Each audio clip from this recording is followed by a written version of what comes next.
Depends on how you hang the thing on. It's a small little thing.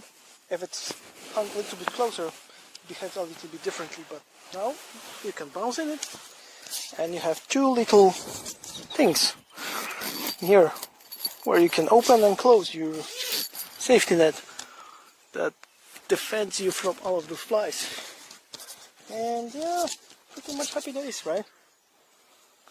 And there is a nice pocket over here. I don't know if you can see it, but you can easily grab whatever stuff you have and transfer into this small little pocket, which is pretty handy when you need to transfer stuff. And that's really it. Good hammock, right?